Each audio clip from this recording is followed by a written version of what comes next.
Gentlemen, welcome to this week's episode of G Vegas Gridiron.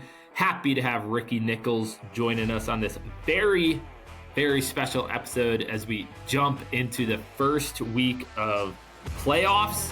Playoff schedule is set. Hot Dog Bowl schedule is set. And we're just jumping right into it, man. This is, I can't believe that we're here already, jumping into the playoffs. Time flies, crazy.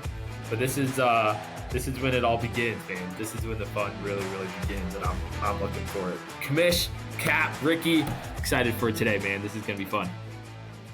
Man, excited to be here, and I can't believe that the season's gone by as quick as it did. This was the most amazing season that we've had as far as storylines. Shakespeare himself would struggle to write what we've witnessed this season, even though Week 14 did not live up to the drama of the rest of the year. So super stoked that we get to preview this playoff together today. What a year it was. It seems like just last week I was missing my flight to North Carolina. We're so glad that Daddy missed his flight and could take part in family photos. You should in the playoff preview picture, James, just crop that picture of Ricky in the cornfield in the corner. Yes. You could really see the light in Ricky's eyes. Just he was gone. So happy. The joy of the Lord in its fullness. Do you think he actually didn't miss his flight? He was just, couldn't give us the real answer that he wanted to go take those pictures. Yeah. That's what it was. Ricky actually didn't even end up buying a ticket or anything like that. No, I just paid the $200 for the Airbnb for funsies.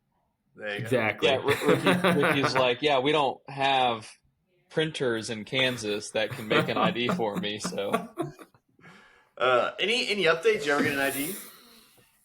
Yeah, got my real ID. Of course, I don't have it on me, so hopefully I won't be flying anytime soon. But finally came in the mail like there you go. a week later. So. I bet that was a great letter to receive. Opening the mailbox, I knew exactly what it was, and I pulled it out. I was like, cool. I would have thrown it on the ground. I would have burned it. Like, forget you, stupid ID. So, all right. So this podcast episode, typically we do an interview with a guest. Obviously, Ricky has been a guest probably, honestly, a quarter of the shows at this point. He's helped fill in a couple of times, and he was the first person we thought of to help preview the postseason together. But we want to start out in the hot dog bracket. We'll kind of go through both sides of the brackets together and just discuss, kind of little light review of Week 14, how we got here. But on the hot dog side, really not a lot of Week 14 was at play. I know, Chris, I think the most dramatic thing about Week 14 was that you almost passed EJ, but were 0.07 points behind. And so felt like you were in stat correction territory, but ultimately it didn't come through for you.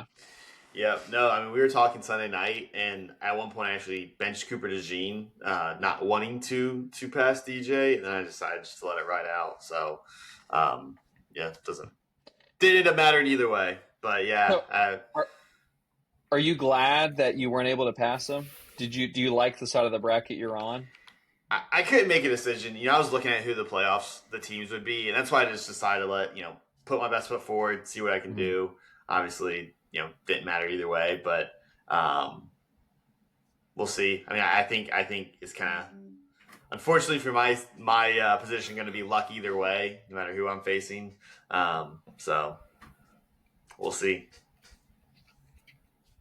Well, Chris, I'm hoping that it's not going to be you when it's all said and done. I know you've already gone through one of these punishments. And I would hate to see you go through it again and join Jose as the only other person in the league to do this twice.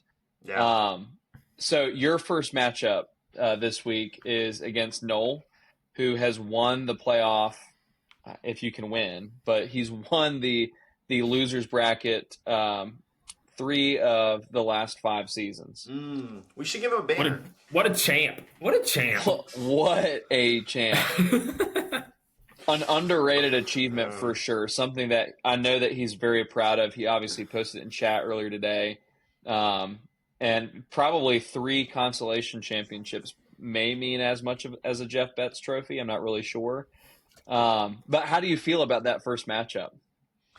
Yeah, I don't feel good about any of the matchups, to be honest. Again, I think luckily my team is capable at times to put up a decent bit of points. So, we'd love to see us firing on all cylinders at least one of these weeks, and I think if I do that, I can win.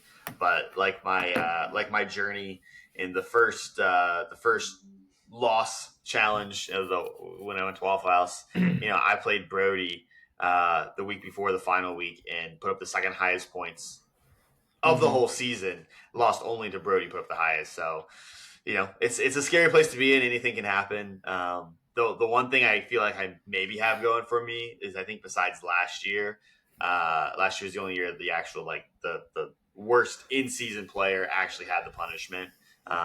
With Chad, every other year it's kind of been someone in like Noel's position, honestly. Not necessarily the worst team and could be good, but just kind of has 3 bad sliding games. So we're hoping for something like that, but we shall see. Well, lucky for you, Noel's team, like you mentioned, your team could have the potential to put up some points. Lucky for you, Noel's team has kind of the opposite effect of that, right? Like he's got some guys that are projected to do decently well, but they've just been a real bummer, like either at times or the whole entire season. Like BTJ, real bummer. KW9, it depends what he does with Charbonnet. Juwan Jennings, Travis Kelce, you know what I mean? It's like, yeah. So he's got some guys that can really, really not perform well. So that could play in your favor. I'm looking at that. And another thing, I just added a key piece of Jalen Wright back to the squad. And if he ends up doing well for me, it'd be a very interesting story because I was trying to go Corbin strategy, picked him up in the draft, held on to him for so long, did nothing, finally dropped him. Noel actually picked him up, dropped him, and then I was able to get him. So if that turns out to be anything, it'd be a little bit fitting. My drafted the guy, so we'll see. Puka can put up a lot of points. Jordan Love can put up a decent bit of points. Maybe we get like an actual good game from Justin Jefferson, and we'll see the rest. So there you go. Yeah. Well, and Minnesota gets Dallas. I mean, Dallas's defense has not performed well. If you're going to get a good game from Justin Jefferson, and you mentioned Jalen Wright, Noel having him, and then you adding him. The thing about this matchup that intrigues me the most, I think, is Noel has Chris's own Joe Burrow, who Chris has had for like 5 years, I feel like, as well as Kenneth Walker, while Chris has Justin Jefferson. And so it would be very fitting and painful for whoever the loser is to have their former players play a big part in sending them on to the next round of the hot dog bracket. Yeah. A revenge game of sorts. And hopefully Achane gets hurt. So that's all I'm hoping for. Or is out. Yeah. And how interesting would that be? Because you had Achane, right? And you traded him away to then have his replacement in Jalen Wright go off for you to help you. It'd be fitting. It'd be fitting. And I mean, I got Kenneth Walker for the Achane trade, and then I shipped Kenneth Walker and Burrow to Noel to get Jefferson. So our teams are very intertwined. There's a lot of good and bad blood on all sides. So I'm hoping Brandon Aubrey can pull through for me, put up 25 points, and we'll see. It's definitely a little bit of a nerve-wracking spot to be in. I was kind of joking in the beginning of the pod when we were talking about hot dogs, about what to do, and now I kind of have to think about it seriously. So, I will tell you this: I will not be eating spinach with my hot dogs. So that's a Billy Buck only thing, dude. Ricky's face when you said that. Yeah, so Jose at the Sunday Night Football Fellowship let us all know that in order to help digest the hot dogs, he planned on doubling up on spinach. Just like straight out the bag. Raw straight spinach. straight out the bag. With the dogs, or I mean, that's what we asked. He said on the side of them. yeah, like alongside the dogs, but still, like, what are we doing? like, wouldn't you want to leave your stomach as empty as possible? I mean, right, you're voluntarily making this situation much worse than it needed to be. Yep. So I'm also hoping that Jose does not make it before eating spinach. Yeah. With your hot dogs, Well, don't consult a physician because I don't think they'll like the hot dogs idea in the first place. Yeah, Nope. True. Now, unfortunately, in this. Oh no, go ahead, Ricky. No, I don't. I'm kind of sticking with this narrative here with Chris's team. It's kind of interesting if he loses to Noel and Theo Rico loses to Billy Buck. Their teams are intertwined in that they have a lot of players from the same team. So it's like if those three teams are doing well with the players on those teams, they could be scoring neck and neck throughout that weekend. Dang. Chris with Jordan Love, Aaron Jones, Puka Nakua, and I think that's it there. And then Tio Rico having Devontae Adams, Jordan Mason, and Dobbs. So it'd be kind of interesting to see that matchup. Hopefully Chris, it doesn't come to that, but if it were, and we've got Chris in that second round with Tio Rico, seeing how those teams, if one of the players happens to do well than the other one on the same team, if that is the difference there. But with that being said, Noel's going to be a tough out for Chris this first week, and I know Tio Rico is projected to beat Billy Buck right now, but Billy Buck historically this season has scored a lot more points than Tio Rico has. So interesting thing to watch out for this weekend. Yeah. And I think when it's all said and done, and Chris's matchup anyway, I mean, I think unfortunately, as much as it'd be fun to talk about all these players getting hurt and guys underperforming, I think Noel's got this one pretty much locked up. I mean, I feel like he's got a decent team. His ranks. So Chris is ranked 16 in points for.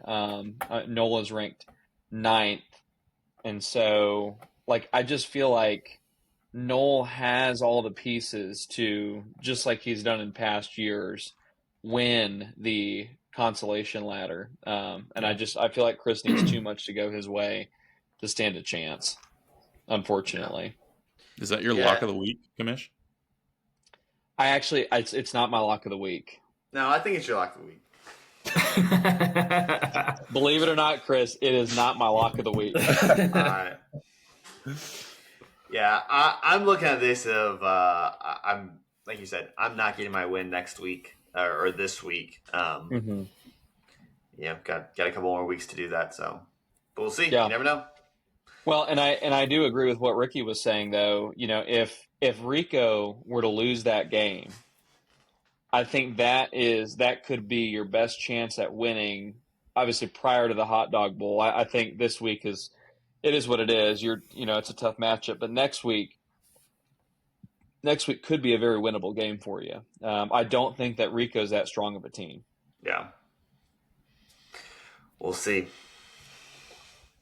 And his match against Billy Buck, Jose obviously started the season really hot, but he's really faded. I don't think I know his, even his last 5 games, yes, he's gone 4-1 in those, but his scoring has dropped tremendously. I mean, he's been a top 5 scoring team all season long. He finished up 8th. Now his points against has been incredible. So he ended up with a negative 143 point difference there, but his scoring plummeted consistently throughout the year, and so he's not coming to this in good form by any means. I think it's a close matchup between him and Rico, but I think if he is able to pull it off, that gives Chris a much better shot in round 2. Yeah. Yeah, I think Chris. I'm with everyone else. I think I'm taking Noel in that first matchup against Chris and pushing Chris into round 2 of the hot dog bowl. I'm with y'all. All right.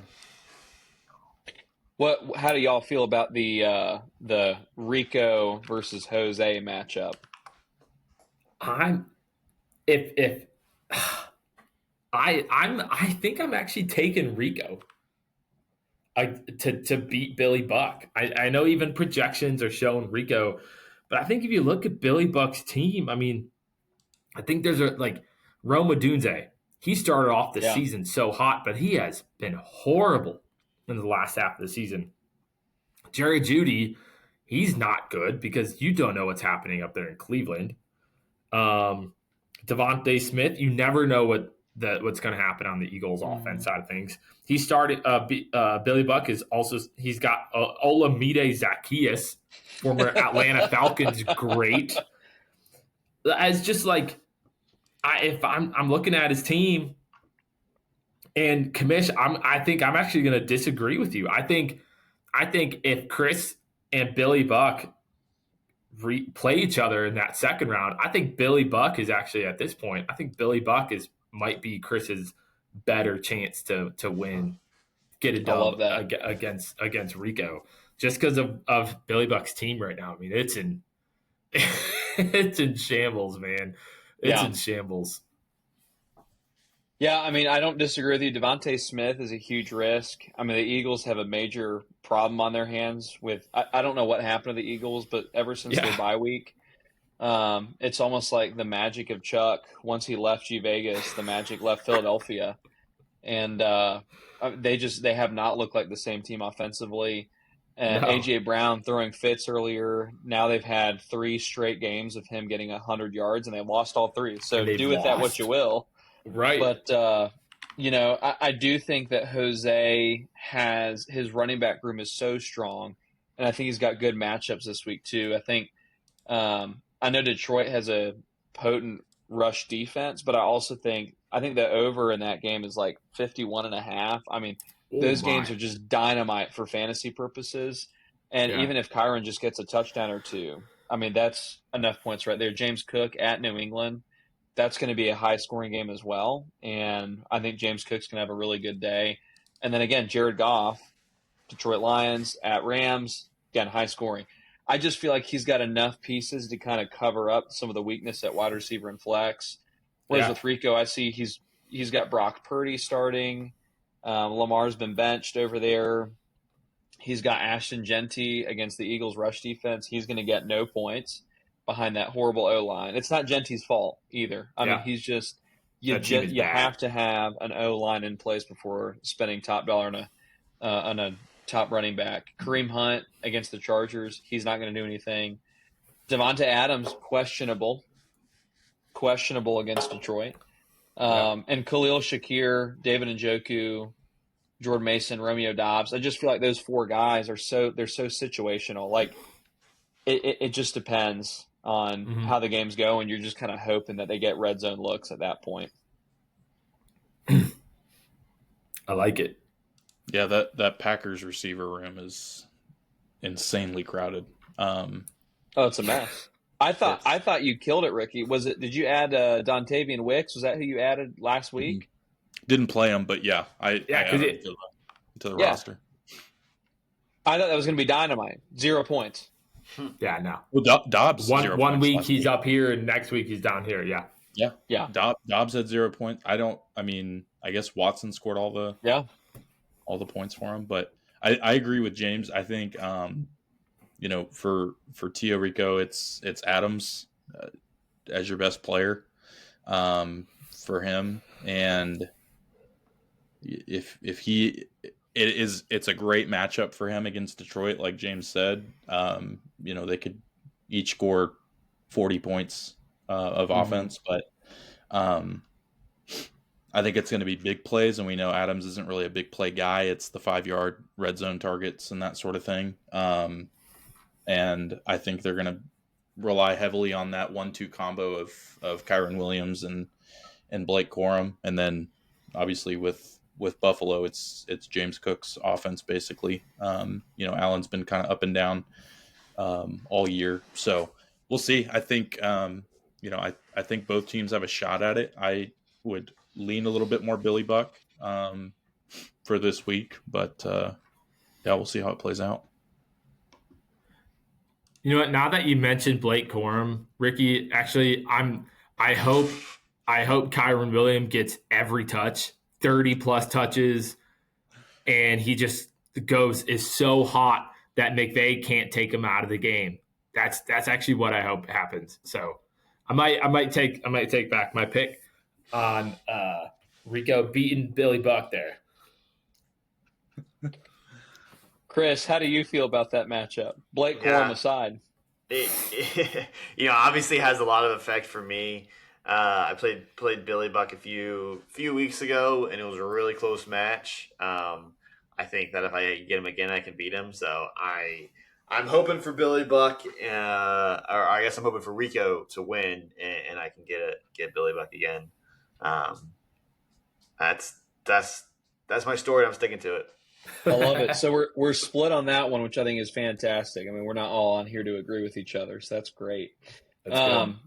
Next matchup, Tank for Arch, who actively tanking somehow beats Ricky this past week and forces me and John to play against each other. Thanks a lot, Ricky. Thanks, man.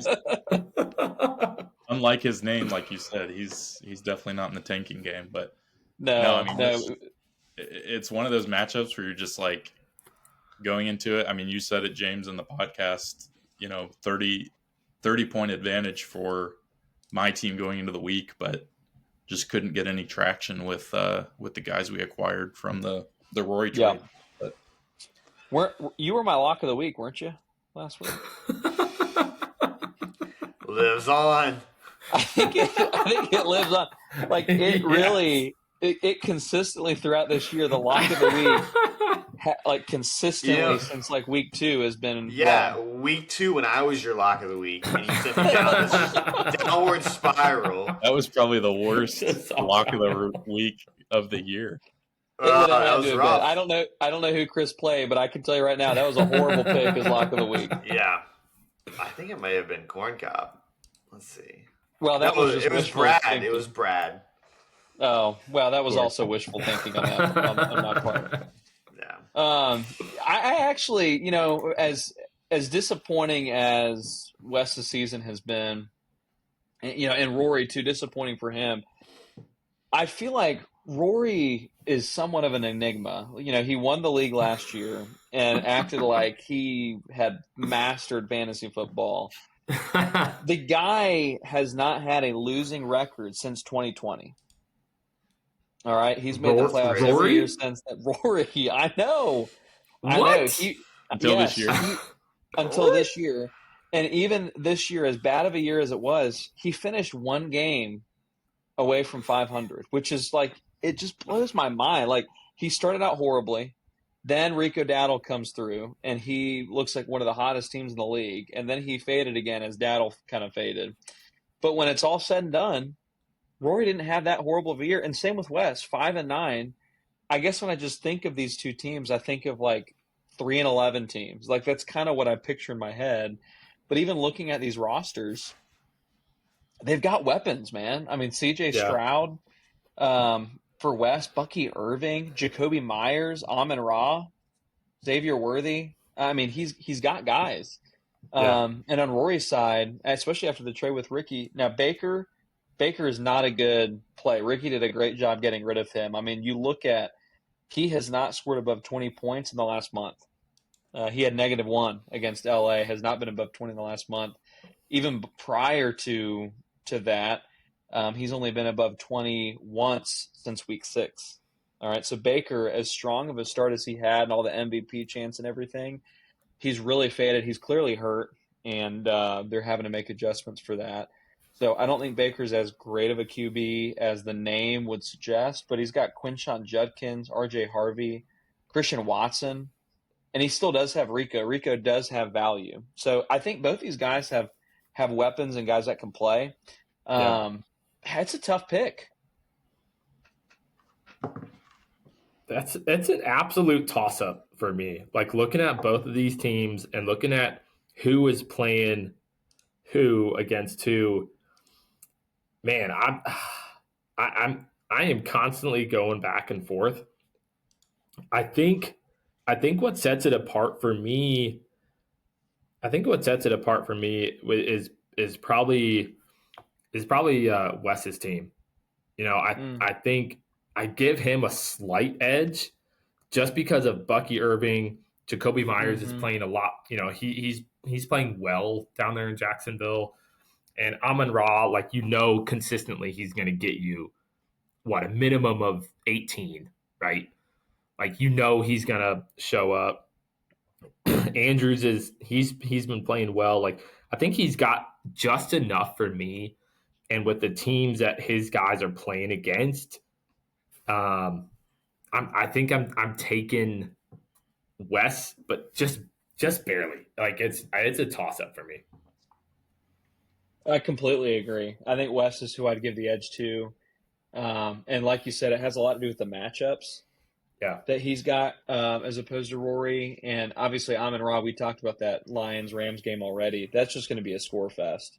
I mean, that is going to be massive for fantasy production. Meanwhile, Rory's strong running backs. Judkins has Chicago, and the temperature for that one, have you all seen that? -20. A little chilly. -20. So a little chilly. I don't think, that matchup there, I don't think is a good one. The game conditions aren't going to be good. RJ Harvey gets Green Bay, and we talked last week about how good Green Bay's rush defense is. I don't like either of those matchups. Even Christian Watson, he gets Denver. Yeah, I mean, that's a horrible matchup. So I just think this is a bad week for Rory. I don't think he wins it, and I give a slight edge to Wes on that. And credit to Wes for his starting QBs at the beginning of the season to have been Justin Fields and Anthony Richardson. I'm amazed he's even got a shot to not be in the toilet bowl. That's insane. I forgot he drafted Richardson. That's crazy. Yeah. I like Wes here, specifically because of that core that he has with Irving, Myers, and St. Brown. Irving, interestingly enough, has only has a percentage share of about 50% of snaps the last 2 weeks, and he's scored 17 both weeks. So as he starts to ramp up more, especially against this Atlanta defense that JT scored 60 points against, I could see him having welcome back to fantasy relevancy game here. Not that he hasn't been the last 2 weeks, but just with the long period of being out, he's got some rest, some extra legs under him to get him through the playoffs of fantasy, and then hopefully that push for Tampa Bay to get into the playoffs. They're really going to be relying on him the next couple of weeks to get them through these games, especially with Baker struggling and trying to figure that offense out a little bit better. But tomorrow night's going to be a huge start to the week for both of these teams.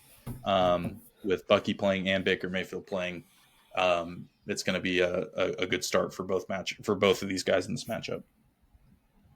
Yeah.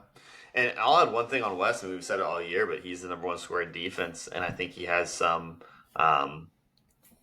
I think we'll see that trend continue. I think he has some favorable matchups with some. He's got Shahir against Arizona. He's got he's got defensive players playing against the Commanders and the Giants, and just bound to be turnovers in that slugfest. And then his like probably not truly top scorer, but most outperformed, Myles Garrett, going for the sack lead. They are playing Chicago, but still, I think he'll probably put up some more points. And again, we're kind of seeing defense may save his butt here. Yeah, well, Caleb Williams, he's going to give up a couple of sacks, guarantee it.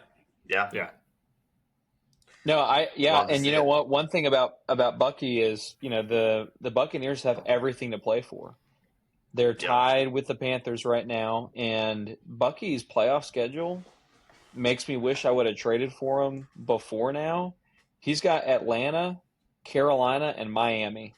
That's the playoff schedule for Bucky Irving. What a guy to have on your roster over the course of this playoffs. Even if West doesn't lose, or even if West doesn't win this week, I'll be honest with you, I'm looking at this team and some of the matchups. I don't think there's a shot that West ends up eating the hot dogs when it's all said and done. Yeah. Agreed. All right. Well, next match, I think we're all in agreement on that. We all lean West on that one. Yeah. Interesting. I think 4-0. Yeah. All right. Last matchup in the first round of the hot dog bracket. Big City Belief. Oh, man. 8 losses in a row Not much to say here. versus one of the coldest teams in the league, Cox on top, who had every opportunity to make it to the playoffs. Their opponent scored 130 points, and yet they still are down here in the hot dog bracket. Oh, rough. Yeah, I mean, this is a rough one. Kurth's in a little bit of a tricky spot quarterback wise, playing Marcus Mariota, and I think he ended up with negative points, negative like 6 points, so a pretty decent bit when he came in for Jaden last week. And I think that's really going to hurt him. I don't know if I can give the edge to DJ ever, as we know, but I mean, it's just Patrick Mahomes had a horrible week last week, and I'm grateful for that. But that's not going to repeat. So current projections, Kurt's definitely got the edge, but it'll be interesting. He's got Kurt's got Ibuka and Evans. We don't really know what Evans is going to do, but he's probably guaranteed some points, between the two of them. And Hampton's supposedly back. So I feel like Kurtz has a lot of unknowns, but I still think he probably will edge out DJ there. The thing with Kurth that's interesting to me is we've talked about how bad Baker's been, and Egbuka last week had 9 targets. The week before, 8. The week prior to that, 8. All right, so a combined 25 targets his last 3 games. He only has 9 catches. Wow. All right. He hasn't scored above 7 fantasy points since week 10 against New England. And even prior to that, his 3 games prior were dating back now to week 5. He's only been above 10 points once since week 5. So Egbuka has struggled, but I think a lot of it is because of Baker.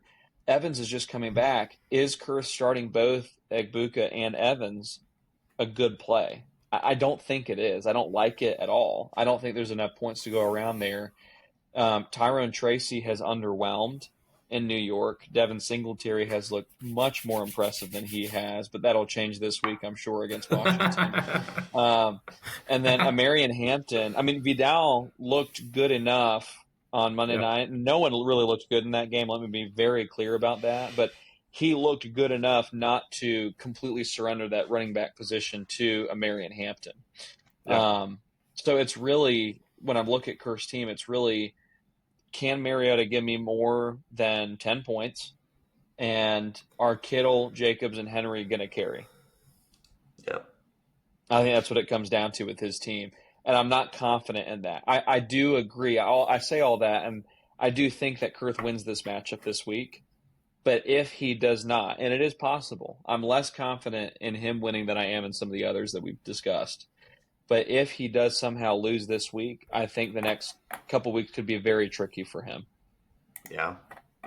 What's interesting about that, James? Vidal was actually one of the top 10 most dropped players this week. I wish he was dropped in our league. I would have picked him up. Absolutely. Well, sorry, after the game on Monday night. So yeah, take that with whatever worth you would take it as. But it is interesting with Hampton coming back. Trying to pull up the numbers here for Vidal, because Noel still has him starting, which I don't think is necessarily a bad play. But Vidal had 69% of the snaps, but I don't know if he outrushed Hampton. So Vidal had 17 total touches. Okay, and Hampton was in the drive that they scored. He was the one that got that first touchdown. Even though Vidal took them basically all the way down the field, they still opted to put Hampton in and operate in the red zone. So interesting to keep note of that moving forward, especially against the Chiefs. I don't know, how many red zone trips LA will get this week, but something to keep an eye on there. Well, if Herbert plays like he did Monday night, and I know that everyone was on Hurts's back, and they should have been. I mean, 4 turnovers, or maybe even 5 turnovers in the game, given that one of them counted as 2. But Herbert looked horrible. He looked horrible. Yeah. I'm sure John was very grateful. I was very ungrateful watching that because I wouldn't be worried at all right now if John had Herbert as his starting QB. But I think that obviously does impact especially a guy like Hampton who's just not coming back. That is going to impact what he's able to do. Now, I do think this particular week, Derrick Henry's going to have enough in the tank against Cincinnati that I think that Derrick Henry's the main piece of why I think John wins this week against DJ. Yeah. Well, what's interesting with Kurth's team is that if he decides to, hey, you know what, I'm not going to start Evans, he's got Quentin Johnson on the bench, Chargers receiver, who hasn't done anything. Again, he started off the season hot, but with Herbert's broken hand, as the season gone on, he's just looked bad. And so just a lot of very much unknown for his team. Yeah. And one comment to add, just to put some respect back on Marcus Mariota, is in the 7 games he started, he's actually averaged about 17 points with a high of almost 30. So the point potential is there, and he's playing the Giants. So, I think I still lean Kurth heavily, but there's some other pieces in there. Yeah. No, and Chris, that's a good shout. I mean, Mariota did put up 28 points against Denver, which is pretty shocking, actually. But I think because of that, it almost made his horrible play against Minnesota all the more surprising, given that he just did well against a top defense in the league. But, coming in for Jaden Daniels, who got hurt, that always, you got to change the game script a little bit. So that's always going to have an impact there. But so I think we're all in agreement again, 4-0 for Kurth. You know what? I'm actually going to raise my hand here. I think DJ. I'm giving it to DJ. I am because I think Kurth's receivers are going to let him down. I think Jacobs at Denver could be a struggle. I think it'll be a really low scoring game between these two. And I'm gonna give it to DJ. I do. I think Kurth's team is really going to let him down. DJ, I think it could be like 130 to 125. Like just horrible, just disgusting. But I'm taking DJ. I am. DJ, I got your back, dude. Believe. I love that. The belief. That's all he needed, John. He just needed that little spark. I think this is the first time this podcast has ever publicly expressed belief in DJ's team. Because, DJ was the original smoke and mirrors. Like, going back to week 4, he was the smoke and mirrors. Now that's obviously shifted. Once you lose 8 straight, there's no more smoke and mirrors. Yeah, I'm going to squash that belief right here. DJ is pretty much a shoe-in for the last place finish here, I think. 15th in points for. Started off the year 4-2, hasn't won a game since. I just don't see that trend breaking this week. Mahomes going up against the Chargers defense, who just picked off Hurts for four interceptions. Breece Hall going up against Jacksonville's running defense, who held JT to like 30 yards. Travis Etienne does have the Jets defense, so that might be his shining star there, but I'm sorry, I don't see DJ winning another game the rest of the year, unfortunately. It's interesting because I think he's the weakest link in the bottom tier. I think it's Tio in the top tier. Do those two meet? I don't know. Just for drama's sake, it'd be hilarious to see Chris and DJ in the last place bowl. Again, Chris, I'm rooting for you though. I don't want to see appreciate you there, it. but I don't see DJ winning another game this year. Love it. Respect. Yeah, I like it. I think, yeah, I mean, looking on beyond the first round of games that we've just discussed, I think when it's all said and done, so I do think Chris plays Tia Rico round 2, and I think that Tia Rico wins. And then in round 2 of on the other side of that hot dog bracket, I think we got Rory versus DJ. I think DJ loses that one. And I know in my playoff preview I had Chris losing to DJ. The reason being, I feel like it's very hard to beat a team twice, especially in a 4-week period. I just think the odds do not shine in Chris's favor on that, since he won the week 14 matchup, which I know seems like backwards thinking.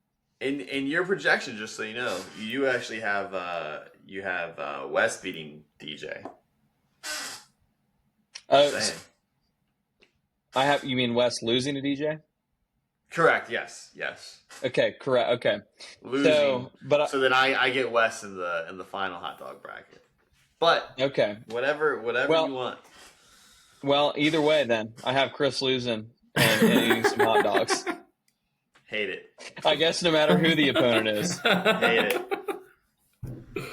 Oh man, I think I'm taking Billy Buck playing Chris in the top half, and I think I got you beating Billy Buck. I think Appreciate Billy it. Buck's team. I do. I think that's a struggle, man.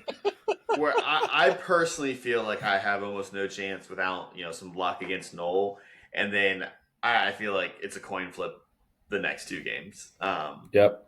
So not Agreed. great odds, but there's a chance. So I'm taking Billy Buck on that top half to move into to hot dog bowl. Bottom half, I got Rory going up against Kurth, and Kurth beating Rory. And so we got Rory and Billy Buck in that in the toilet bowl. And I hate to say this, I hate it, Billy Buck. I'm sorry, but I think go get some spinach and go get some hot dogs, man. I'm sorry. I hate to say it, Billy Buck. I want to believe so badly. Could you imagine if it ended up being Rory, though? Literally from first to last, one season, one cursed season. That would be something. That would be awesome. First time ever. Oh yeah. First time ever. Yeah. After how much Rory ran his mouth in the months after winning last year, that would be delightful. Fantastic. Absolutely. Ricky, who you got? You know what? I'm actually going to change it because I would love to see that happen. I got Rory losing. Oh. Rory, go buy some hot dogs, man, because that would just be incredible. Incredible. I wish Rory and DJ were on the other sides of the brackets, but that would be awesome. Can we reseed? I just can't get past DJ being in the last place game. Like I just can't see anyone else from that side of the bracket being in the last place game. I think every other team has a slight edge on his team if they were to match up together. I think John has the biggest edge over DJ this week, but yeah, I just don't see it outside of belief being there. Are you saying that you don't trust Breece Hall?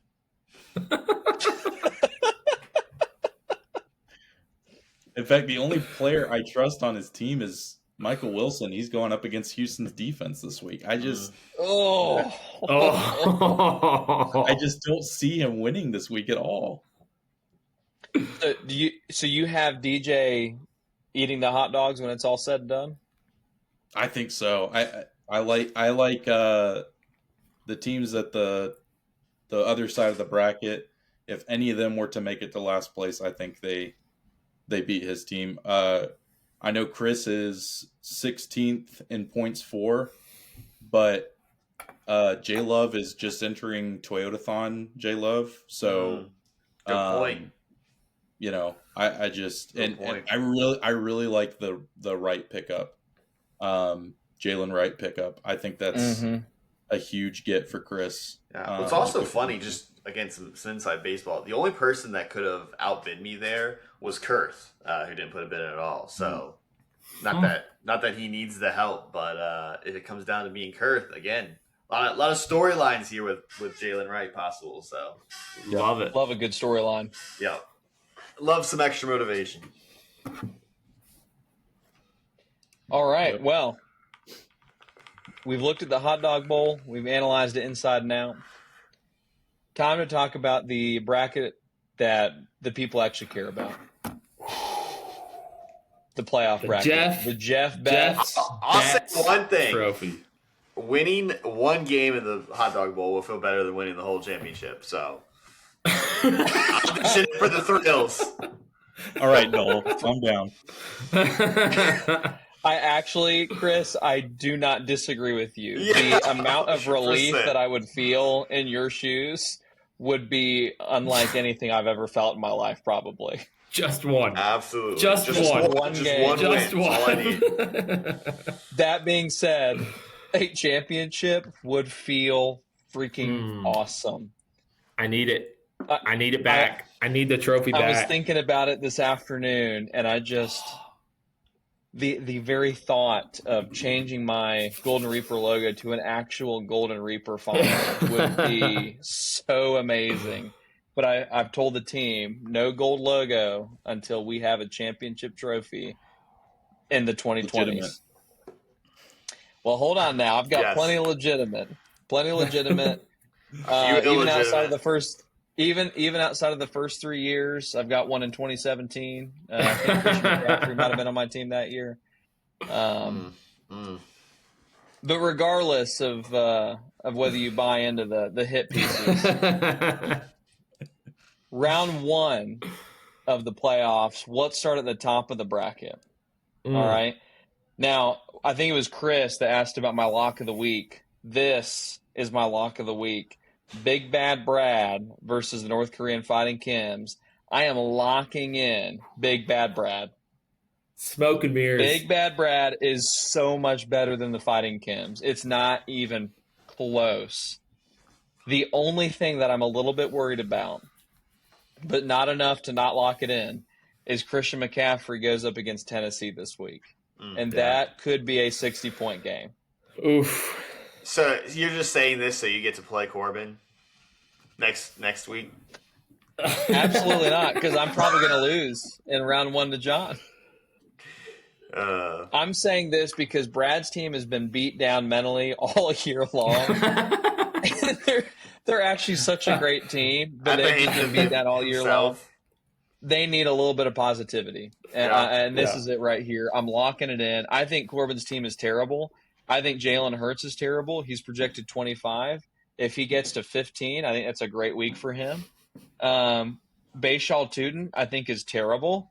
And Corbin keeps starting him in hopes that he will take over for ETN. Well, that's not going to happen at this point. And the 1 week it looked like he was about to, he ended up, I think, fumbling the football, and then he got hurt. And he just hasn't taken any more of that timeshare since then. J-Mo, Amon-Ra's back. So J-Mo's back to being J-Mo. Is he going to get 0 or 20? We don't know. I'd lean 20 because, again, it's that Lions-Rams matchup. Rashee Rice going up against L.A. Chiefs are in a complete crisis mode right now. He's not going to do anything. Colson Loveland versus Cleveland. He's not going to do anything. Addison, he's got J.J. thrown at him. He's not going to do anything. And then George Pickens against that really, really good Minnesota defense. And he doesn't care. He's not going to do anything. I'm locking it in. All right. I like it. Smoke and mirrors. Smoke and mirrors. Freaking mirrors, dude. I've been saying it for weeks. And I showed last week. It showed. Yeah, I mean, McCaffrey would not have saved his team last week. And that's what we need to, like, I know last week we talked about, well, he's missing McCaffrey. McCaffrey on his best day still would have led his team to getting blown out in that match. Like, I just don't see, and at this point in the season, he is constantly getting last pick of IDPs. Constantly. Like, all the best IDPs have all been taken now, and he's stuck with the losers that are left over on the waiver wire, which is why his team is where it's at. Mm-hmm. Yeah. Because he'd rather have a Ray Davis who won't touch the ball against the Bengals than have an IDP that can contribute to his team. And I just have no faith in the leadership to actually get this team across the finish line. I'm actually going to go against the Commission's lock of the week, believe it or not. What? Being as lock as it is every single week.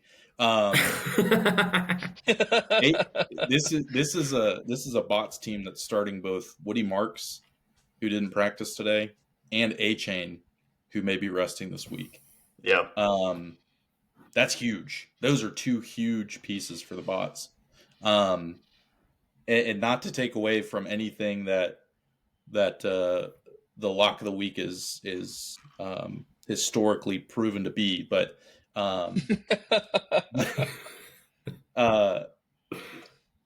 Jacksonville is going up against the Jets, and if they go up big enough, they may rest ETN the whole second half, which would give a red carpet for Tootin there. I agree with a lot of the other ones. Loveland, Addison doesn't have a quarterback, that sort of thing. But if bots have to start Booty and Ollie Gordon, to me, you just can't win with those guys on your starting roster. So I'm going to lean Corbin at this point. I think he has a lot of favorable matchups with, Hurts going up against Las Vegas after an abysmal start against the Chargers. This could be a turnaround game for him. And then McCaffrey, like we talked about, going up against Tennessee. I think, those two reasons alone, and the injuries on the bot side, I think Corbin gets past the week first round bump for the playoffs. Yeah, I think it'll be close, like projections are saying, but I also kind of want to give the edge to Corbin. As much as I hate it, he's rostering a full team for probably the first time all season. Like you said, not the highest quality of IDPs, but every point's gonna count here. Jalen Hurts is not going to have the game he had last week again. Christian McCaffrey is very capable of putting up 50 points almost probably against Tennessee. And then your Chiefs, they are spiraling, but I think if anyone can put together something out of nothing, it's the Chiefs team. And I think Rashee Rice could be a big part of that. So unfortunately speaking, I think things could be kind of hitting on all cylinders this week for the Kims. This was his best matchup, I think, possible for the playoffs for Corbin. Absolutely. Oh, yeah. Totally. Yeah. I do agree with that. I mean, I'll be honest with you, this would have been a lock no matter who was playing in this matchup. Yeah. But Corbin is historically good in the first round of the playoffs. Corbin, well, I mean, he had one great win in the first round of the playoffs. You are correct on that one. However, one of the things that I would say, and you're right about Achane, but he does have Ollie Gordon. I would argue, yes, but he does have the guy that'll be getting a lot of those carries. Maybe Jalen Wright will, as well. I don't know what that split will be. If Woody Marks does play, though, they get that Arizona defense that is just beyond terrible in all facets. So Nico Collins and Woody Marks both going up against Arizona, I think that could easily be 40, 50, 55 points just from those two guys right there. Jackson Dart versus Washington, I could easily see that one being 30 points. I just feel like there's enough in Brad's team that even with the injuries, I think he squeaks by before getting absolutely shellacked in round 2 by whoever wins that matchup. Yeah. And truthfully speaking, whoever that may be. I'm with you, Kamish. I think looking at Brad's team, I think I just give him the edge over smoke and mirrors. I do. Like, his team is just so bad. I think his team is just so bad. Just so bad. I love that we're saying bad. this about the top overall seed in our league. Like, this team is just just so bad. I think if he didn't have 10 wins and he were in the hot dog bowl, he might be competing for that last place game. I really do think we'd be talking about him like he's in trouble. He's the worst 10-win team I think I've ever seen. Like, so inside bad. Of that. Yeah. I mean, even if CMC played last week and put up 30, right? Yeah. Like, that's a good week. He barely cracked 100. He's still barely breaking 100. Yeah. Just what are we doing? I don't know, Corbin. I think you should really think about starting Shuck. I think that'd be a good move for you. Yes, Corbin. Think about it. Honestly, I'm being completely for real right now. Tyler Shuck's playing Carolina. Yeah, I mean, they beat us last time, and I think we were home. I think we were home too. Let me verify that real quick. We were home. We were home. So Shuck might be the play. Against him. I would love to see our number one team be led by Tyler Shuck heading in the first round of the playoffs. That'd be a Hall of Fame moment right there. It really would be. Especially if it would be a big balls play, especially if it worked out. Oh, if Tyler Shuck led a win, it would be amazing. You got big balls, Corbin? I know you're listening. You got big balls? I don't think. And you know the answer to that. Absolutely not. He'd rather have Ray Davis and his team. Dropping Tyler Shuck to pick up Ray Davis again. Yeah. Oh, man. Unfortunately, he can't add Phillip Rivers. I saw that he's already been snatched up. Too bad. All right. I think moving on to the next matchup.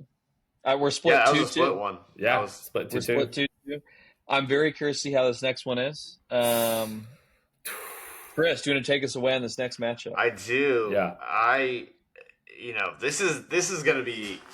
I don't know if you're going to set a game of the week, James, but I think this is it. It's two of the hottest teams. Let me pull Fantasy Pros back up, our favorite site here. The power rankings have the Golden Reaper as the number one team ranked currently. So we have our number one Fantasy Pros team ranked, playing against, again, a really hot John team. And I really don't know which one to pick. It's gonna be a very interesting matchup. I think it's gonna come down to if one player, if someone like JSN is gonna pop off, or if someone's like Bijan's gonna put up the big points there. I think everything's gonna be pretty evenly matched, except you're hoping for one big play or one big score from one player. That being said, I think I got to give it to Libby.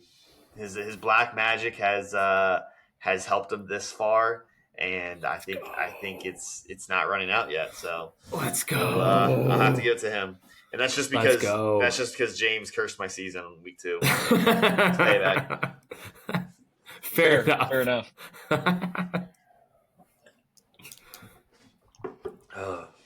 Ricky, what do you think? Yeah. This is my game of the year. I'm going to watch this maybe even closer than my matchup. This is an absolute. I mean, you talk about. I came on the podcast after week 3, and these two were the most down in the dumps players I think I've ever met. James saying he wasn't going to win a game all year. John saying he's going to win one, and it's the last game of the year. I mean, just you want to talk about just the most let down of a podcast as far as atmospheres go. That was a tough one to be on, just from the fact of two highly toted teams, typically year in and year out, just being kind of towards the bottom, and to see the turnaround from both of them. I mean, John winning his division at 7-7. The cards fell perfectly for him at the end of the year. James matching my record somehow after the start that he had. Just an incredible storybook ending here for these two teams. To have them face off in round one, I think, is an absolute travesty, because if they were on the opposite sides of the bracket, they'd be my championship matchup for sure. I will give the edge to James here, despite the projections. Henderson coming on at the perfect time of the year.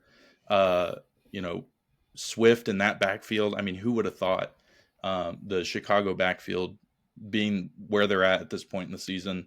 Blake Corum, Jackson Smith and Jigba, Jalen Waddle was a huge acquisition right here at the end. I just love this core, and it's one where it shocked me with how bad the start of the year was for James having JSN. I mean, I get videos all the time where it's like the player who's seen the most on undefeated teams, JSN was always at the top of that list. So the fact that he started 0-5 or 0-4, it just absolutely blew my mind. So and even the like start sit accuracy, I love looking at that. You guys are neck and neck in that aspect too. So it is such a fun matchup, and I cannot wait for this weekend and just watch one team absolutely blow the other team out of the water. That's probably it's going to be 100%. Fun nonetheless.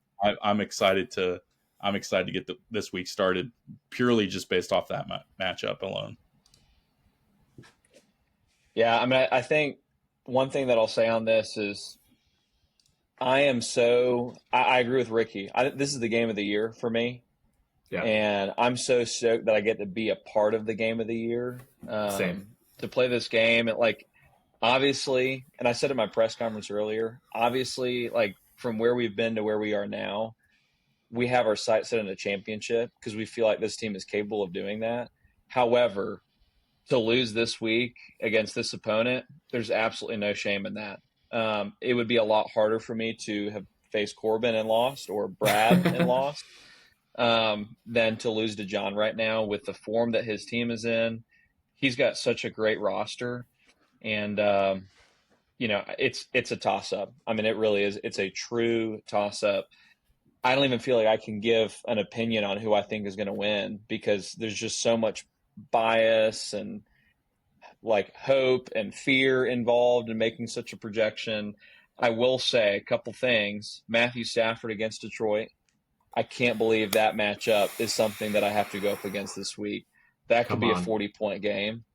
Bijan against Tampa Bay. I think that is massive there as well. Wandale and Singletary, I think, are going to have great weeks. Harold Fan, I think, is going to have a good week.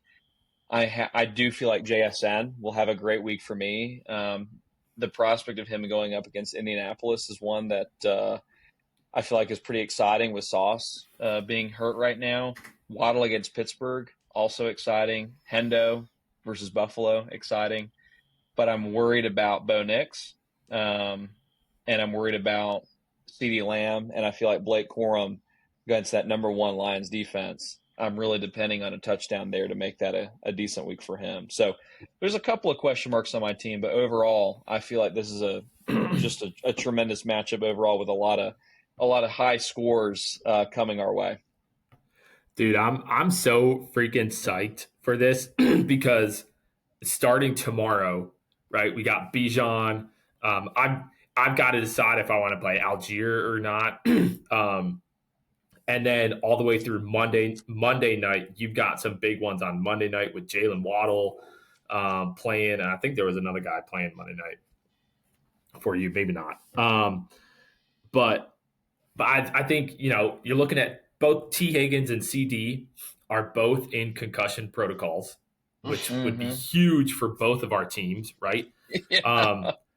I was looking at JSN stats this year. He's only had one game with single-digit points.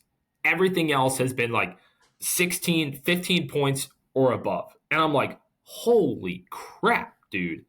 And he's going against Indy this weekend. I'm like, son of a gun, man. Like, that is freaking killing it, man. My only hope is that the Blake Corum.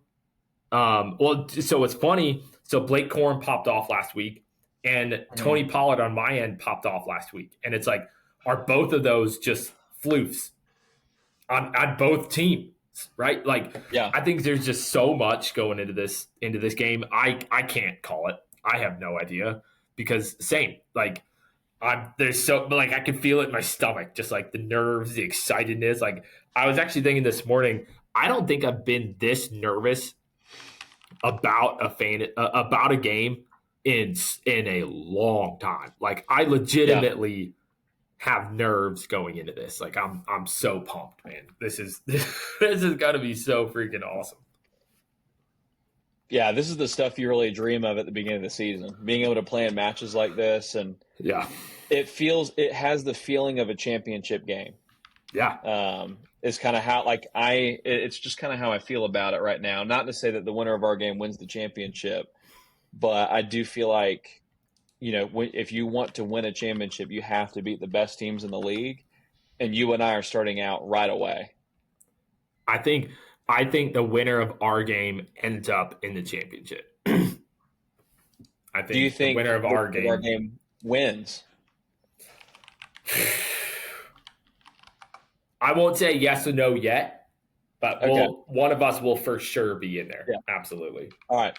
Well, we'll get there in a little bit then. So I think we're also split on this one because John and I are abstaining from making a pick in this one. So 1-1. We're split 2 games so far. The third matchup, Dolphin Death versus Children of the Corn. Oof. Chris, you want to take us away? I can. Dolphin Death, as he loved pointing out, 3-time back-to-back division winner in our lowly division. He's really, really coming on strong. Josh Allen has had some down weeks, but they're playing New England. It's kind of like the Chiefs. So like of anyone that can pull off crazy things towards the end of the season when it matters, it's the Bills and the Chiefs. And Josh Allen, I think, is definitely going to outperform Dak. Dak's got Minnesota, so we'll see there. And then the one thing that I think is weird, Dolphin Death has Gibbs and Montgomery, so it's kind of like you're guaranteed points, but I feel like you're probably also leaving some points on the table. So again, I think that could either be really good for him or not quite work out. And I think the thing that will shift this matchup is going to come down to really Jonathan Taylor. The quarterback is most likely Phillip Rivers, grandfather Phillip Rivers, and if it's not that, it's Riley Leonard. So on one half, it means Jonathan Taylor is probably going to touch the ball a ton, but they're going to be one-dimensional, very, very one-dimensional, and it'll be very interesting. So I think if Jonathan Taylor can hit his projections and maybe supersede them, Ricky, you got a really good chance. But if not, I got to give the edge to Elliott. So I think I am going Elliott on this one. Yeah, I think I just got to give it to him. Tough. I think if I'm looking at both these teams, they're just so that Colts matchup. Whoever the Colts are playing, Seattle, that affects both teams a lot.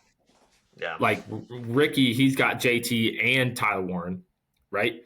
But then Elliott's got Michael Pittman. That's big time. Though that's a lot. I think if I'm going, I'm actually going to change what I had originally picked. I was originally going to pick Elliott. Ricky, I actually think I'm going to take you in this matchup simply because I do think Jamar Chase is going to have one of his Jamar Chase bonkers types of games. And I think that will be enough to cover you when, whether it's JT or whether it's Tyler Warren or whether it's Chris Godwin, whoever might have a down week. I do think Chase is going to go bonkers. I don't know how Flowers is going to do. Pittman, Kyle Pitts, Ramondre, DK. He's got a lot of guys that could just bottom out. and you've got Jamar Chase. And so for that reason, Ricky, I think I'm actually going to give you the slight edge. Appreciate it. You have more faith than I do. Yeah, I think I'm going to lean. Well, no, I'll go through and then I'll say where I lean. So this is one where Chris mentioned it. Josh Allen, the Bills can do some incredible things. This is a big matchup for the Bills at New England. New England's leading the division right now. Gibbs and Monty, again, Lions, Rams. All right, enough said there. High scoring, a lot of point potential in that one. However, obviously the Rams' rush defense is much better than the Dallas defense that we saw last week. So I don't see them getting the 50 points that they got last week. But I could see those two combining for about 30, which would be a strong play. Zay Flowers has Cincinnati, and then we come to Pittman. Pittman is somebody that I would not want playing in my playoff game. And in fact, I have Alec Pierce, and he is not playing for me. There's a reason Corum's in there. Pierce was a lock for me prior to Daniel Jones going down. And I just think you have to reevaluate with a 44-year-old quarterback who Vegas has his line for yards passing is like 120. Okay, so that shows the confidence that Vegas has in the Phillip Rivers grandfather experiment here at quarterback. I do feel like if Parker Washington is healthy and is good to go, that's a huge advantage for Dolphin Death to flip Michael Pittman out for Parker Washington. I think Kyle Pitts is a big game. DK's got huge potential. He finally got back on track last week. I do think Ricky's got some great weapons himself, but I'm so worried about JT, Tyler Warren. Those have been an integral part of Ricky's team. Dak's got a bad matchup versus Minnesota. And then Ladd has just been awful and goes up against the Chiefs.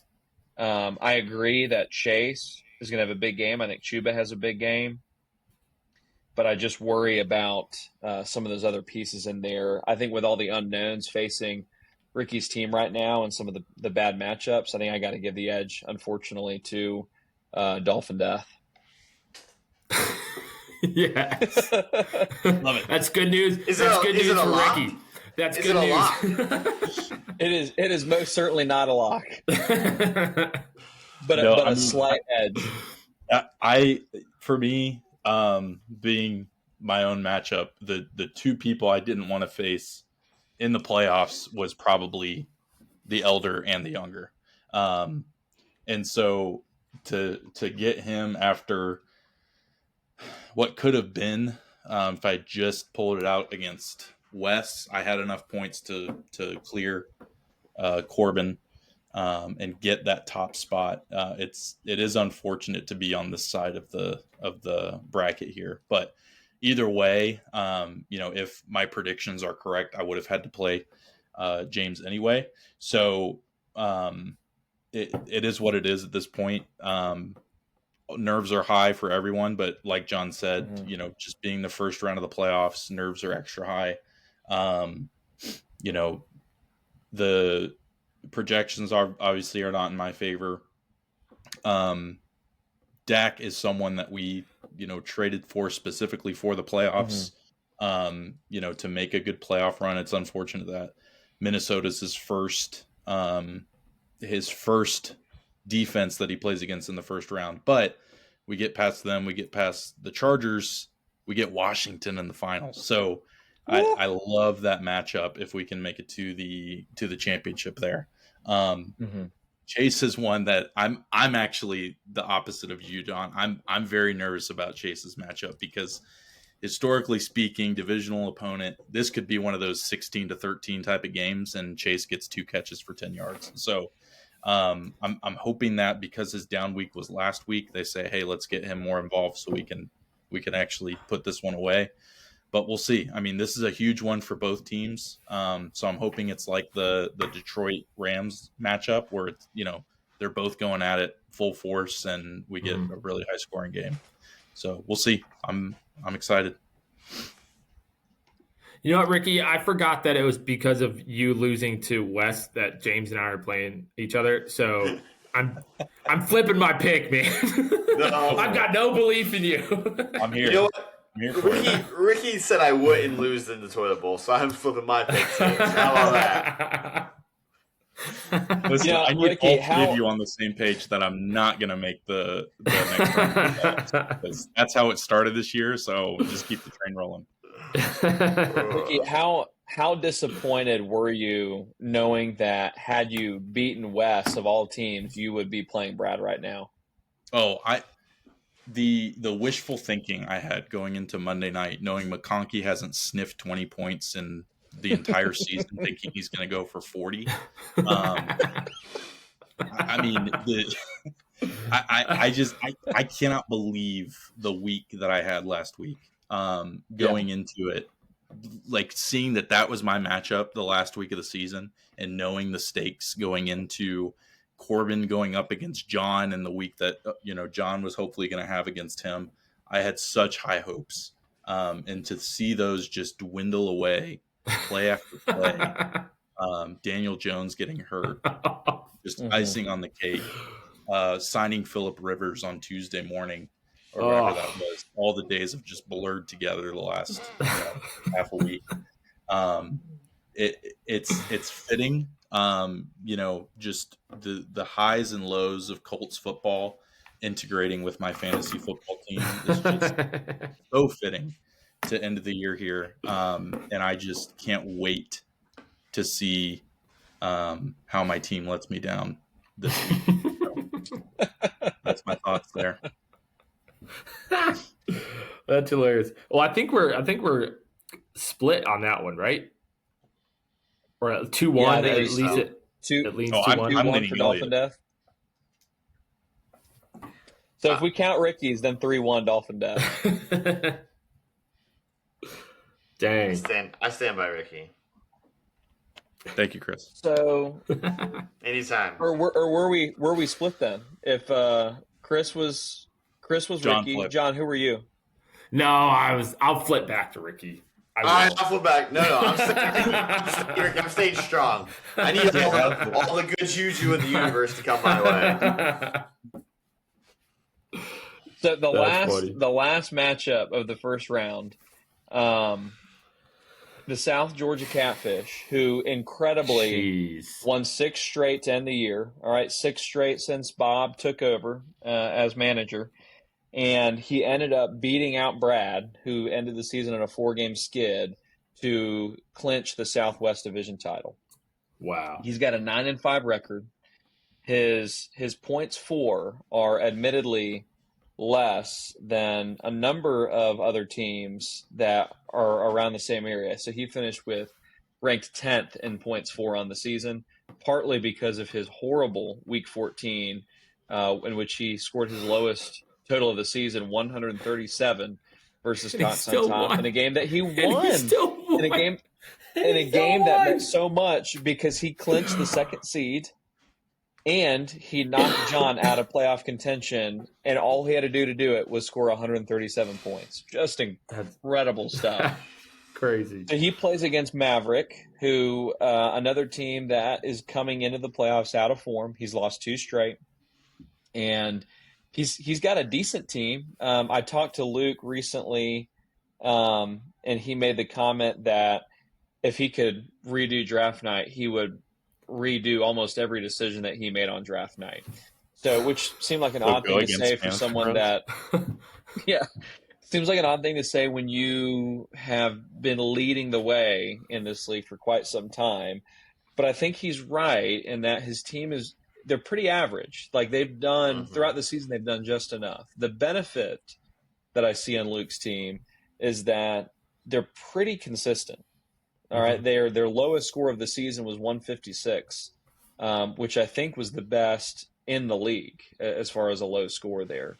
So his team doesn't waver too much. His high is only 193, but they're consistently putting up points in that range, which is something that's interesting when you're talking about a 3-game playoff that you have to be consistently well in order to claim a championship title. Yeah. No, I think this matchup is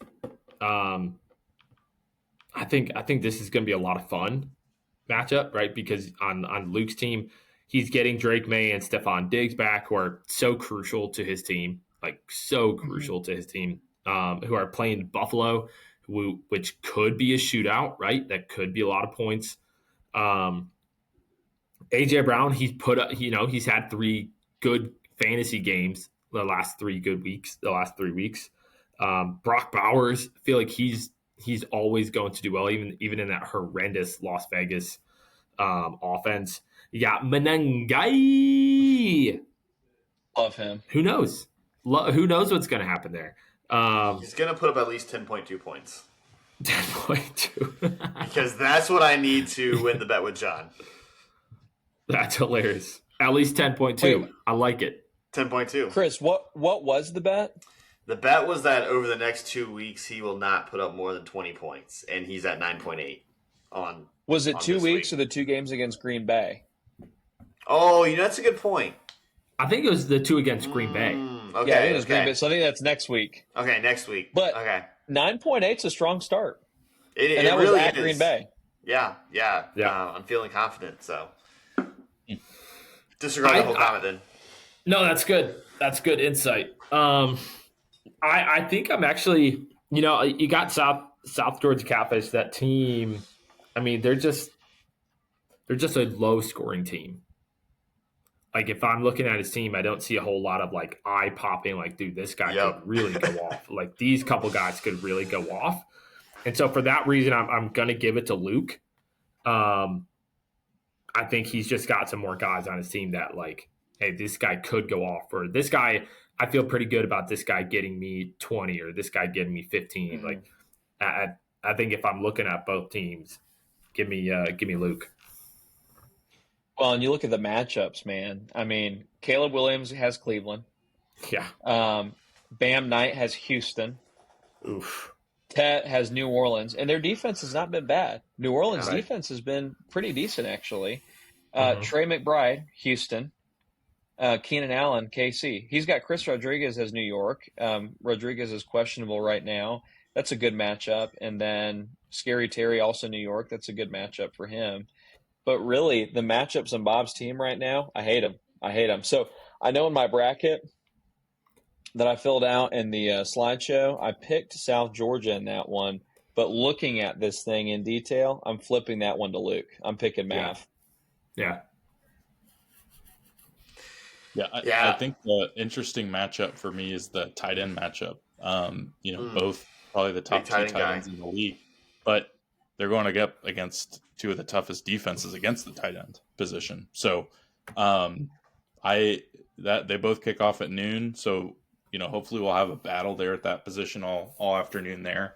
And then I do like Drake May over Caleb Williams. And I think Luke has the better running back pair, and again, big if AJ can perform. I like his wide receiver pair a little bit more as well. But overall, I think it'll be close. Bill has done a great job managing this team, and I think he's put together the best that he can, at the point of the season that he came in, and he won 5 straight. So maybe he can keep that going, and I think he'll keep it up with Luke here this week.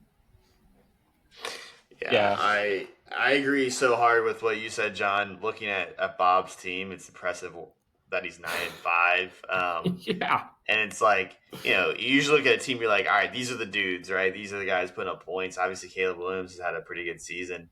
But besides that, it's like you really don't have dudes. You need dudes. And then on the flip side, Luke, I think the Drake May, Stephon Diggs stat going against Buffalo is gonna be electric. I mean, it's boomer and bust. It's, I'd say 90% electric, 0% or 5%. Probably putting up like close to 0 points, but I think it's gonna be electric. Saquon should probably do pretty good, and even if AJ can't really do too much, going against the Raiders, I think they should be fine. But I don't think he would even need it. So I'm going to give Luke the edge by quite a bit, honestly. Yeah. One note that I want to say on Luke's team that I think is interesting. If y'all remember the Monday Night Football gathering we did when the two new guys joined the league, we were watching Dallas, Arizona. Yeah. And my dad was going up against Luke, and he needed 3 points from a Zaven Collins to win that game. Zaven got 2 points and then left the game with an injury and did not return. Well, Zaven Collins is now on Luke's team. So Luke's got a bunch of guys that are loyal to him, that have fought for him throughout the course of the season. They believe in the mission of Maverick. And I think Top Gun Academy is going to be very, very pleased with the performance this week that they see. And honestly, is Bob's team one that we would look at if he were in the hot dog bracket and be concerned for him?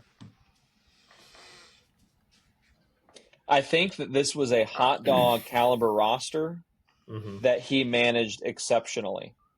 Yeah. And I think all credit to him. The thought of him having a full offseason to prepare after taking like a 15-year break from fantasy football, and he's done this already, is quite scary, actually. I think we could see the next dynasty coming from Bob. The interesting thing about this matchup, too, for me is that obviously Bob's a rookie. Luke has never won a playoff game. He's 0-3 so far in playoff games to date. I think this is as good a shot as any to snag a win early against a guy that will probably have quite the dynasty here over the next few seasons. Bob's the type of guy. Bob's the type of guy where he's added a couple random pieces over this last week or 2 weeks, and every time I see him add somebody, I'm like, does Bob know something that I don't know? Like it's like these third string running backs or something like that. But it's like, okay, what does Bob know that I don't? Like there's clearly a reason that Bob is adding these guys, and it's like it scares me. I briefly worked with this guy, and I believe his dad was like wasn't a full agent, but was like a lawyer for an agent, and he had insider information. And I forget, like he told me one thing, and I was like, okay, sounds crazy, and then it came true. I wonder if Bob has a guy like that, like someone who's just like truly in the know. He's never gonna expose his sources, but just is able to get just enough to make some crazy moves. So one thing about Bob, now that you mentioned that, and I can't believe I haven't said it on this podcast before now, Bob's wife was a trainer for the Atlanta Falcons. There you go. For at least several seasons. Insider information. Including during their Super Bowl run. Wow. Oh my. Can we bring Iceman back? Liked him better. So you talk about inside sources, and that's going to be something I'm going to have to ask Bob next time I see him. But yeah, man. And also with him being a athlete for the University of Georgia, I'm sure the potential for inside sources at this point is just through the roof. He probably has people on every team in the NFL that he can talk to. We're on to you, Bob. We're on to you. To play devil's advocate to James's declaring Bob a dynasty already. It is interesting to note that the week before Bob joined, I believe, if I'm doing my math correctly, Iceman's team scored 197 against Wes's 157. So was the team already on an upward trajectory before Bob came in? I don't know. So interesting side note there, unless I'm mistaken and he took over after week 8. Do we have a confirmation on that? Well, Bob has managed 6 weeks, so I think he took over prior to week 8. Okay, so then the first week he came in, he was at 197, then didn't score below 170 until last week against Cox on Top. So it's one of those. Was there anywhere to go but up for Bob's team? Once it was over? Oh, actually, hold on, Ricky. I am mistaken. So that week against Wes was week 9, that 197. Iceman's final week with the team was week 8, and he scored 152. And at that point in the season, he had scored above 165 just once. And that was his 217 week 2. Yeah, and that was his 217 week 2. And then Bob took over week 9, and immediately the team's performance went 197, 179, 191, 173, 199. And then last week had a bad week, but was pretty consistent before that. So I have never seen in fantasy a turnaround that drastic, that immediate, and that strong. So I appreciate us looking at it for sure. But unfortunately, I feel like now that we've actually looked at the numbers, it even goes further to show that Bob is the real deal. Yeah. Is Bob Kurt insiders? Is Bob Kurt Signetti? Yeah. Bob is the G Vegas Kurt Signetti. And you know what? For that reason, I'm flipping my pick from Luke over to Matt. Bob Signetti is going to win this league without anyone else coming close. The next 10 years are just going to be the South Georgia Catfish dynasty. Oh, my gosh. Bob Signetti. That's awesome. I love that. That might need to be a quote on the T-shirt. I mean, honestly, I think it's deserved. 100%. Oh, yeah. Oh, yeah. Yo. That's good. All right, so we previewed round 1. How do we think the rest of this thing is going to shake out? Yeah, I'll give my take. I think that the winner of you guys' matchup, like said, is going to be in the final, and then I honestly think it's going to be a family bowl between either John or James, and then against Elliot. I think that's what it's going to end up being. I was going to say the exact same thing. I like the Figueroa Bowl matchup there. Two strong teams, hitting strides at the right time. Yep. James, what say you? Yeah, and I'm going to lock this one in. That's how confident I am in this pick. I think Big Bad Brad is going to shock the world. And I think John and I, we're treating this week 15 as such a championship decider that I think we're kind of overlooking that second round matchup, whereas Brad really can take a bye this week with the auto dub against Corbin and not have to worry at all. I think he's going to be sharp. He's going to make good decisions. I mean, even the trade that Brad made last week with Kurth that we all thought was so stupid turned out to be a genius move. So even though he's gone 0-4, I think that almost builds the story of his championship season. Yeah. So I think Brad wins the whole thing, and I'm locking that one in. Commissioner's lock. Ricky knows how truthful those locks have come to be this season.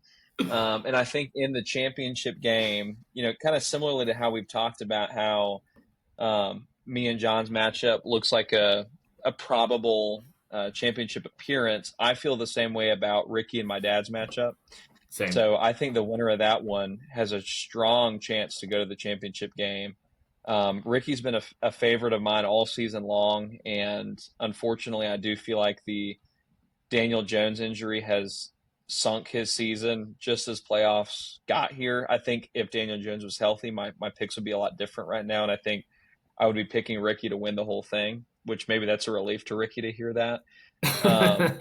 But I think Brad beats Dolphin Death in the championship game. Wow. I think their inconsistency, they're a great team, but they're inconsistent, and I think their inconsistency hits in that championship matchup. Wow. That's big time. That's a big time lock. Locking in Brad. I am locking Brad. Wow. Shocker. There's some reverse psychology in there. I love it. I think my pick is in the championship. It's James. It's either you or me, and then it's either Elliot or Ricky. Like I think those 4 teams I think are the best teams out there. Just for the sake of, I picked Ricky to beat Elliott. So Ricky, I'm taking you there. James, I think in your and my matchup, I think the difference maker, I think, really will be JSN. I think Hendo, he's gonna have another huge game against me, just like he did a few weeks ago.